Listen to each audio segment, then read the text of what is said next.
আজকেও দেখেন কেমন বেদবি করিচ্ছে ওয়াজের স্টেজে উঠে। এমপির নাম নিয়ে কোনো কথা বলেছি? ভাই আপনি কাকে আমি কি বিএনপির নাম নিয়ে কথা বলেছি? আপনি কথা বলেন, বলেন বলেন কথা বলেন, আপনি কথা বলেন। আপনার সাহস তো কম না।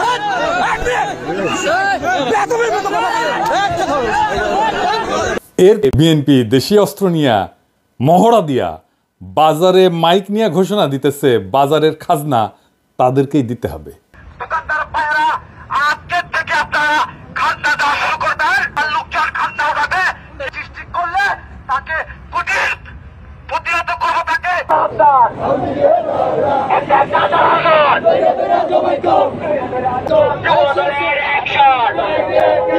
আওয়ামী লীগ বদমাইশ ছিল, কিন্তু চালাক বদমাইশ ছিল। এরা তো দেখতেছে বেকুব টু দি পাওয়ার ইনফিনিটি। আবার দেখেন, আগে বলছিলাম না ওয়াজের স্টেজে উঠা আওয়ামী লীগের মতো বেদবি করতো বিএনপি। বেদবি করতে আসলে ধোলাই দিবেন একেবারে। একটা জায়গায় ধোলাই খেলে না সারা বাংলাদেশে সাইজ হয়ে যাবে। সেদিন দেখলাম ঠাকুরগাঁয়ের বিএনপি নেতা বলতেছে মির্জা ফখরুলের সমালোচনা যদি অযৌক্তিক হয় তাহলে বাড়ি ঘর থাকবে না।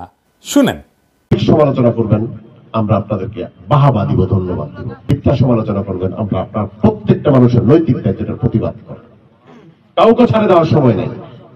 তবে একটা জিনিস, মির্জা আলমগীরকে নিয়ে যে কথা তুলবে, আঙ্গুল তুলবে, এই অঞ্চলে ওর বাড়িঘর আমরা।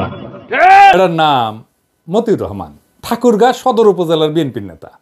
যৌক্তিক আর অযৌক্তিক কেমনে বুঝবে? কে ঠিক করবে? বিএনপি তো ঠিক করবে। আর অযৌক্তিক হলে বাড়িঘরে হামলা করবে। রাজনীতিতে সমালোচনা থাকবে না? সমালোচনা তো থাকবেই, অযৌক্তিক সমালোচনাও থাকবে। সমালোচনা যদি অযৌক্তিক হয় তাহলে সেটা জনগণ ধরতে পারবে না? অবশ্যই পারবে ধরতে। তাহলে জনগণের উপর সে আস্থা রাখতে পারতেছে না কেন? এরা উপজেলার নেতা, এরা তো শিখে বড় নেতা দেখে, তাই না? হাল যেদিকে যায় পিসা হাল সেদিকেই যায়, তাই না? দেখেন বিএনপির এমপি কি বলে, কি ভাষায়। দেখেন, দিন আগে হারুনরে ধরেছিলাম না, ঠান্ডা ছিল কিছুদিন, কইতেছে ক্ষমতায় থেকে দল গঠন করলে পিঠের চামড়া তুলে নিবে, আশাবাদী দিলাম। ক্ষমতায় থেকে রাজনৈতিক দল তো খোদ জিয়াউর রহমান করছেন। হারুন যেই দল করে সেই দলের জন্ম ক্ষমতা থেকে। ছাত্ররা কিন্তু খুবই স্পষ্টভাবে বলছে যে তারা দলে যুক্ত হইলে, রাজনৈতিক দলে পদ ছেড়ে দিবে। ভয় যায় না এদের? সমস্যাটা কই? মানে ওরা কি বুঝে না? মানে ছোটবেলায় কি আয়োডিন কম খেয়েছিল হারুন, নাকি বেশি খাইছিল? তো বিএনপির নেতা কর্মীরা ইনকা বেপরা হয়ে উঠছে কেন? টাকা কামানোর জন্যে, আর অন্যকে হুমকি দেওয়ার জন্যে। এই দখলের উৎসবে মানুষজন তো টেম্পু স্ট্যান্ড দল বলে বিএনপিকে খোটা দেয়। কারণ হইতেছে যে বিএনপির দল চালানোর মতো কোনো একটা আর্থিক ব্যবস্থা নাই। এই যে চাঁদাবাজি আর টেন্ডারবাজির অভিযোগ, তার আসল কারণটা কিন্তু ওইখানে। এই অভিযোগগুলো যে বিএনপি শত্রুরা বাড়ায় বাড়ায় বলতেছে তা কিন্তু না। জামাতের ব্যাপারে চাঁদাবাজির কিন্তু দুই একটা নিউজ হয়, অভিযোগ আসে, কিন্তু বিএনপির মতো ব্যাপক না। কারণ জামাতের দলের একটা ইকোনমি আছে, একটা আর্থিক ব্যবস্থা আছে, তার কর্মীদের পালার মতো। বিএনপির নেতারা টাকা কামায়, কিন্তু টাকার আয়টা তার নিজের। আচার হয়তো করে না, কিন্তু টাকাটা তার নিজের। একটা অংশ তারা হয়তো পার্টিতে চাঁদা দেয়, নির্বাচনের সময় কর্মীদের হাতে কিছু টাকা দেয়, কিভাবে দেবে, বাচ্চাদের 2 দিন চিকেন ফ্রাই কিভাবে খাওয়াবে, সে ব্যাপারে বিএনপির কোনো নজর নাই। বিএনপির কর্মীরা নিম্নবিত্ত পরিবারের ছেলে মেয়ে, তাদের নিয়ে, তাদের ভবিষ্যৎ নিয়ে দলের নেতাদের কোনো চিন্তা আছে বলে মনে হয় না। আছে কি? বলেন, করে চিন্তা না।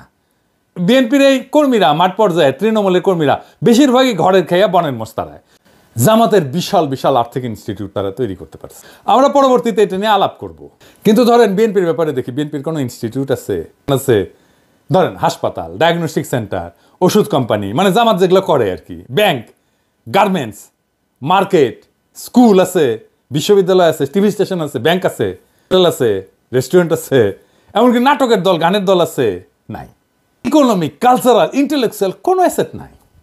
সংবাদপত্র আছে, কুরিয়ার সার্ভিস আছে, কনসালটেন্সি সার্ভিস আছে, রিসার্চ সেন্টার আছে, থিঙ্ক ট্যাঙ্ক আছে? নাই। থেকে বুদ্ধিজীবী পর্যন্ত কোথাও প্রফেশনালি এনগেজ হওয়ার কোনো ব্যবস্থা নাই বিএনপির লোকদের। বিএনপির কয়টা প্রতিষ্ঠান আছে যেখানে তাদের কর্মীরা চাকরি পায়? শক্তিশালী শ্রমিক সংগঠন কোথায়? জামাত তো বিএনপির চেয়ে ছোট দল। জামাতের যতগুলো হসপিটাল আছে তার তো 10 গুণ হাসপাতাল থাকা উচিত বিএনপি, তাই না?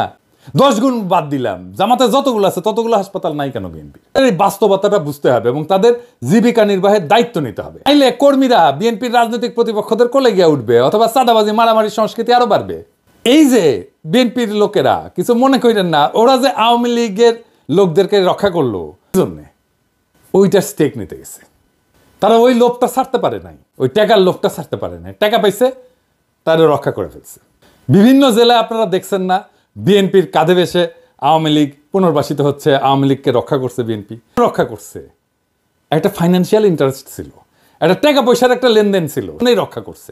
এবং দেখছেন তো, এই যে পেশা না থাকার কারণে, একটা আয় উপার্জনের, একটা সৎ আয় উপার্জনের জায়গা না থাকার কারণে দেশের ভবিষ্যৎ, দেশের রাজনৈতিক ভবিষ্যৎও এইটা সংকটে পড়ে যায়।